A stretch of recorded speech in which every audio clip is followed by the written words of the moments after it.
Hey my friends, welcome back to a new video. Today we'll be talking about the split that is getting bigger from third dimension to fifth dimension or higher dimensional thinking, feeling, the consciousness and the life that we're experiencing.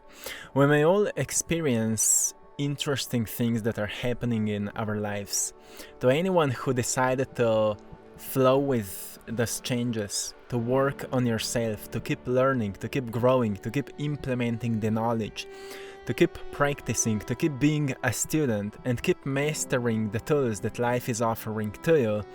Keep making mistakes, keep learning from mistakes, keep seeing or seeking the wisdom, and keep expanding your awareness with all of that. To anyone who decided to do it with your own free will, you've started growing, evolving, and kinda separating yourself from the lower vibrations, from the lower programs of the matrix system that are designed on manipulation, control, and fear. And as you've decided to step outside of this rat race, you've started experiencing many synchronistic events that kinda started guiding you towards another direction that is more meaningful, more purposeful, and more enlightening.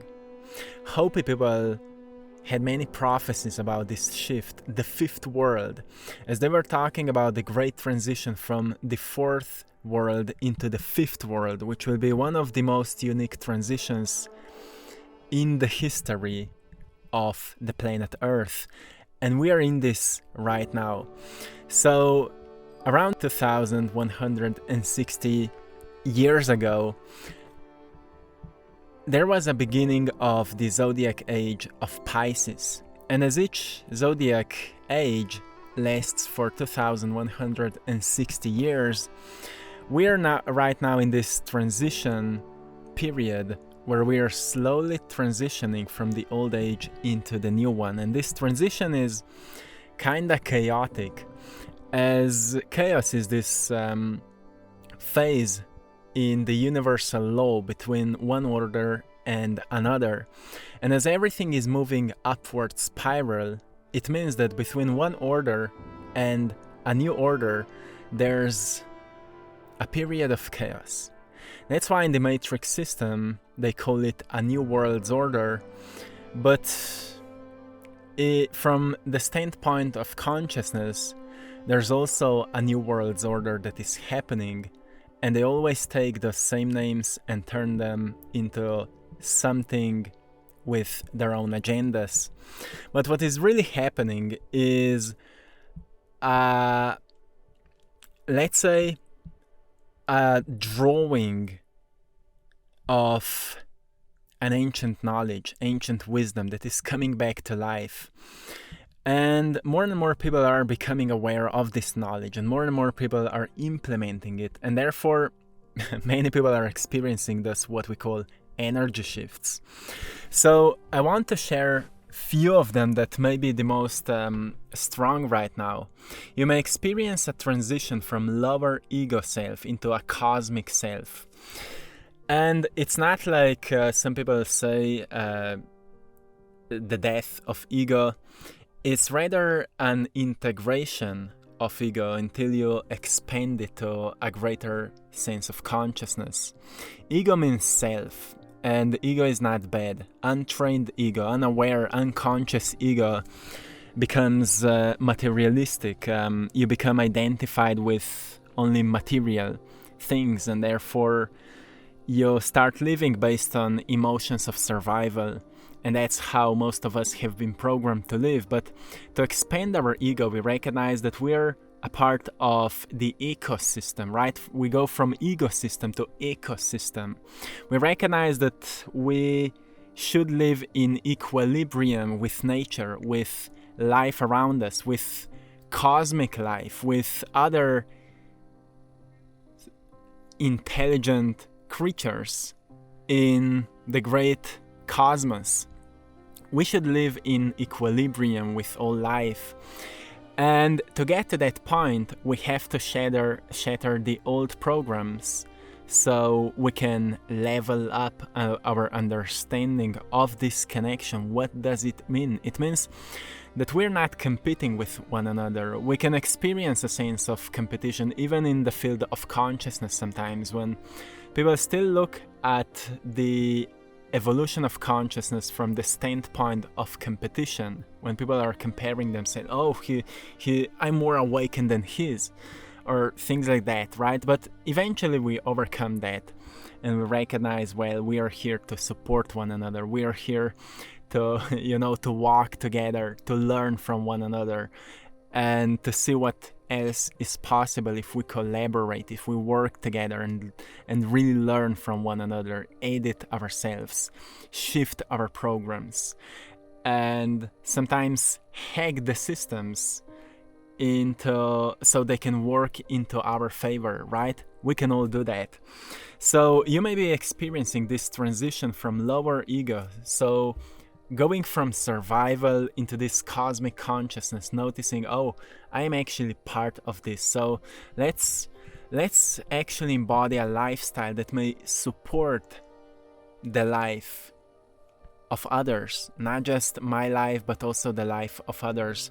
But of course, we notice that there's a huge gap between going from survival to going to live in a sense of service for others. We recognize that this gap in between is a gap of healing, a gap of selfishness sometimes, so we can fill up our cups that were completely drained out because of exhaustion of life, of everything that happened in our lives. And during this period, we are really nurturing ourselves. We get back to our inner child and we ask ourselves, what are our needs? So this phase between the transitioning of the lower ego into the cosmic self really takes place when we start nurturing our inner child and we start really taking care of our own needs and noticing what really brings us a sense of joy, of peace, of tranquility, and what gives us a sense of purpose, of meaning, of connection, and so on. So be patient during this phase. The second sign you may experience is an experience of energy crashes while meeting people who are on much lower vibrational frequency. And what I mean by that, I mean that sometimes it feels like as all bodies emanate electromagnetic field, it's like a torus field around our bodies. And when we meet sometimes people, and I'm talking completely objectively, that are on lower vibrational frequency, sometimes we experience like energies would crash and bounce back. You just recognize, well, we don't resonate. It's like we will not find anything that may connect us, right? And when you experience that, it just, you're just pushed away. There's too much of difference between your energy and their energy, and therefore you just don't have anything in common anymore. And therefore, it's a great sign to just turn away and go walking your path. The third sign is that as timelines are splitting, you may often experience that you can't align your schedules with those who haven't decided to evolve, grow, reprogram, or shift. What we've been talking until now. So I've experienced it before, and it's happening to more and more people, that you just can't find a time. So, maybe somebody may write you, hey, can we meet up? But you don't sense this, maybe you can sense like a tension or a pressure or something may awaken as this message came to you. But when you start talking about timing, you just can't come along, right? You just can't find it. And that's a sign that there's a big split between your energy and the energy of that person, and you guys just have chosen two different paths, two different timelines, It's completely okay, no judgment here, just walk your own path. The fourth sign is that your old beliefs are shattering. That's something I've mentioned to you yesterday. So you're slowly seeing through the cracks until you get enlightened by a new way of looking at possibilities. And by that I mean, you know, in the past you had beliefs about yourself because you've been told us things like you can't, maybe you can't be an entrepreneur because no one in your family is an entrepreneur. Or you can't be an artist because no one in your family was an artist. And we hold those beliefs like we shouldn't, I don't know, do certain things because nobody did it before, or whatever we've heard. To shatter those beliefs means that we slowly start to think, what if it actually is possible? What if I actually can start following my calling, my dreams, the things that are really calling me to do? And you've slowly embarked yourself onto a journey of exploration of possibilities until you get enlightened that actually the biggest difference between those who are actually following their hearts and those who are not following their hearts is knowledge that they possess. Those who are following their hearts, they've learned that it's possible and they've let go of old habits and they've embodied certain new ones that actually empower them with knowledge, with skills, with confidence, with anything they needed. So they made it possible. And once you empower yourself with knowledge, you recognize that all you need to do is to implement it, to take baby steps, to think big but act small. And baby steps will create big results in your life. Remember that baby steps will create big results in your life. And as the split is happening, things will start manifesting much faster than you are used to as you're walking towards what is calling you. So be brave enough and don't just do things out of your ego. Actually do things out of love, do things for love. Always ask yourself, am I doing this for myself or am I doing this for the greater good of all? And when your answer comes from your heart, you will always know what to do. And sometimes answer will not appear because your mind is too distracted. And at those times, you have to reflect, you have to slow down, you have to meditate, go in nature, reconnect with yourself, and be okay when things are not happening because they are happening, just not on the material level yet. So your old beliefs are slowly shattering. But because of your work, not out of nothing, because you're doing the work. So don't slow down, my friends. The fifth sign is that you may still not be completely authentic, which is completely okay, but you're aiming towards it. But you have your programmed self under control, like a work in progress. And you're striving towards deeper authenticity as it is your natural state. So it means that, to be completely authentic, actually, we don't know what it means, right? We don't know what it means until we recognize that we are natural all day long, 24/7, we are natural. Once we experience that, in all kinds of different scenarios, we can say, oh, I'm living with the flow of nature. I am natural. I am how nature meant me to be. And until then, we are really a work in progress. And we are just learning to let go of these old patterns of seeking validation, seeking people-pleasing, seeking attention and whatever it is.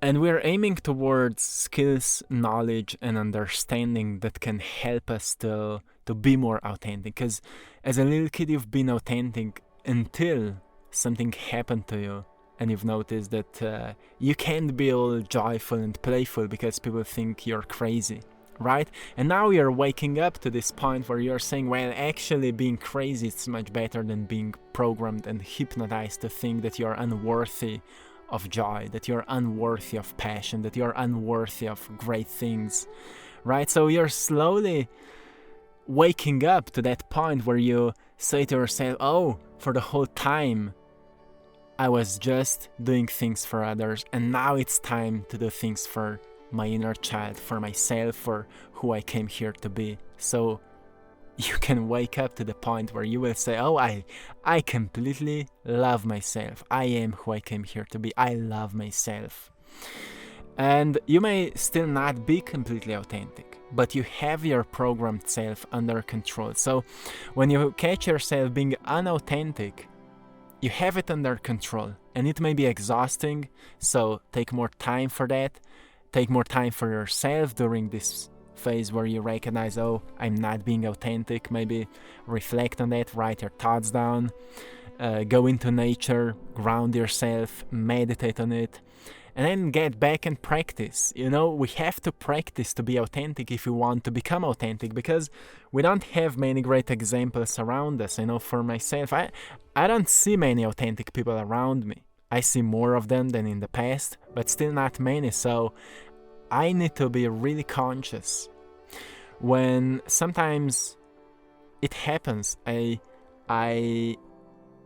find myself hanging with people who may not be authentic, so I really need to stay conscious around how I am presenting myself, right? And we all need to be aware of that. Nothing wrong if you fall off the track, but as long as you have it under the control, it's completely okay. The point is that you aim towards getting better and better at it.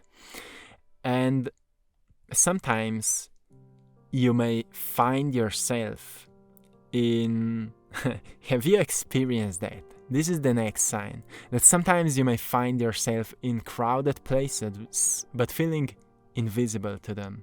Have you experienced that? Like walking through the city, but at the same time it feels like you're invisible, like people just don't see you. Have you experienced that recently? People are so deeply programmed that when you raise your energy, it just feels like you would be walking through the crowd like an alien. It just happens like that. Sometimes I'm laughing because it really feels like that. And just today we were talking with Maya, and she explained it the same way. Sometimes we go into the city and it just feels like nobody sees you. And it's actually an interesting feeling, but that's what's happening. So, well, that's what it is, right? But what happens, interesting thing that happens, you go into nature and animals are just coming to you. It's really interesting what is happening right now. Butterflies start flying around you. It's happening to us constantly. And dogs and cats just feel really, really safe around you. Maybe other animals, depends of where you live, birds, or wherever you live, animals feel really, really safe around you. It's because your energy is becoming much more pleasant and coherent. It's a wonderful sign. So at some point it happens that you feel more welcome in nature than in crowded places, and you feel like being at home when you're actually in nature. So if you're experiencing that, it's the split that is happening.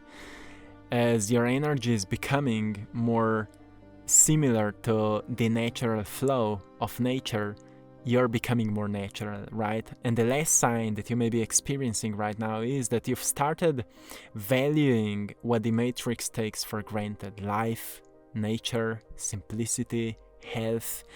As this is the natural part of evolution of consciousness, we start valuing simple things. We start experiencing an awe when we go into nature, and we just, feel welcome there, as I said before. If that's happening to you, it's because of the expansion of consciousness. You're splitting from the old timelines and entering into the new ones, where you're living more in alignment with nature. And here I just want to remind you of wonderful words I've learned by Rudolf Steiner, who said that with every step towards evolution in spiritual growth, you should make at least 3 steps towards evolution in morality, in the moral growth. Expansion of honesty, respect for others, justice, compassion, integrity, loyalty, altruism, forgiveness, humility, and so on. And to me, it's really important because I've learned in the past, if you're constantly just trying to evolve spiritually, you may at some point start to feel kind of disconnected from your body. You're becoming more spirit and less body, but the purpose of your body is to express your spirit, to express your soul. And to express your soul, you really need to embody integrity. You really need to be good with certain habits that can allow you to do that, like justice, moderation, honesty, kindness, love, compassion, care. And as you're embodying those important virtues, you're becoming more moral human. And if we look back into the matrix system, we recognize that morality is missing. Not many people are embodying that. Even when we go into a higher, places of hierarchy in the matrix system, not many people are really representing the morality and maybe ethics, as Aristotle was a great teacher of that. And as we start spiritually evolving, this is an important principle here to take care of your morality. Make sure that every single day, as much as you're evolving spiritually, also keep evolving as a human being. Keep practicing being righteous. Keep practicing integrity towards your truth, towards what is important to you, towards your values, what you're standing for. And keep practicing that. Keep getting better at that. Keep valuing, whatever helps you to be a good human, to flourish. As Aristotle had this word called eudaimonia. And eudaimonia, in the words of Aristotle, was a word for a human life that is flourishing, that is an embodiment of well-being. So being a good person means living in a way that leads to a fulfilled and meaningful life. That's in the words of Aristotle about the meaning of eudaimonia. And I think as we are evolving consciously, we are embodying more of this eudaimonia for ourselves, where we start to flourish, we start to become really great examples of what being human really is. We're not just human, an animal, we're also being, right? That's why we're called human being. And to be well-mannered human being, you have to be aware of what makes you human and how to embody your being completely in your body and how to express it. And that's where you recognize that your body is a tool, your mind is a tool, and to master a tool means to know how to use it right, how to use it right for the greatest good of all. That's when you become a master of your body, of your mind. And when it happens, you become really, really well evolved and a great teacher for others. So keep evolving, my friends, as this split will be happening. This energy shift will be happening. More and more things will come out. Make sure you stay grounded and you stand on the side of the truth. So this is it for today, my friends. I'm sending you all lots of love, blessings, and power. Stay beautiful, stay magnificent as you are. Keep flourishing, my friends. And when hard times find you, know that it's completely okay. They will pass, but they're also teaching you something you need to know. So sometimes it takes time that we learn the lesson, but never stop searching for it.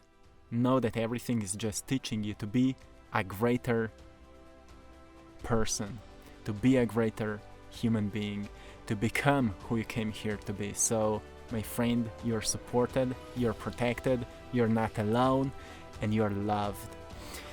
Till next time, one